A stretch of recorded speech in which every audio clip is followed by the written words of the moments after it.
I have a lot of people ask me, why do you write songs about the Lord? Why are there so many believers? And why is it He's so adored? Others say there is no real God, that He exists only in our minds. They say He's just a fabrication, made up to make us stay in line. But I know someday, some way, I'm going to have a home up in the sky. That's what I always tell them, and these are my reasons why. Jesus walked in Jerusalem, and many miracles He performed, some in the busy crowded streets, some in the desert, and others in a storm.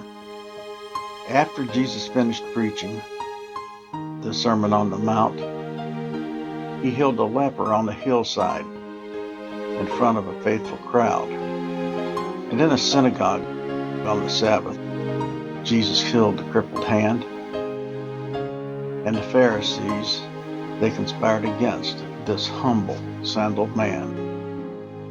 He put His hands on Bartimaeus and gave sight back to the blind. And in the little town of Cana, He turned the water into wine.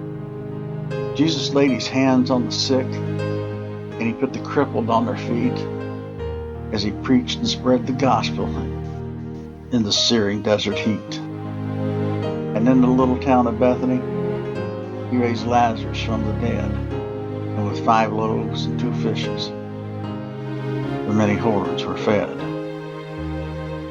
In the Gospel of Matthew, He walked on the Sea of Galilee. He filled Simon's boat with fishes, and He calmed the stormy sea. He told Simon, "From now on, you will fish for the souls of men." Then later on Calvary Hill, He gave His life for our sins.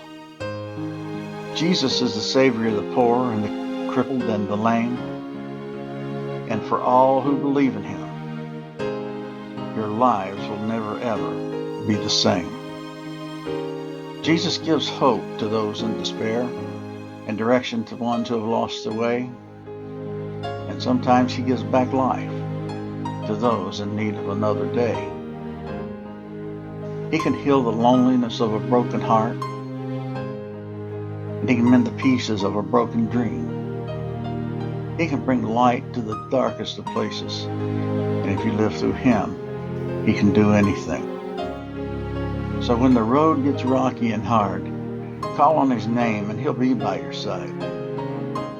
That's the promise He made through the cross, and it's the reason why He lived and died. Faith, according to the Scriptures, a measure is given to every man, and some hearts overflow with it, and others it is but a grain of sand. It's through this measure of faith, no matter how big or how small, we must give our hearts to Jesus, not just a little. We must give it all. It's through these Scriptures, too, I know He is real, and in no way do I think it's odd. With a heart filled with nothing more than blind faith, I have found the miracle of God.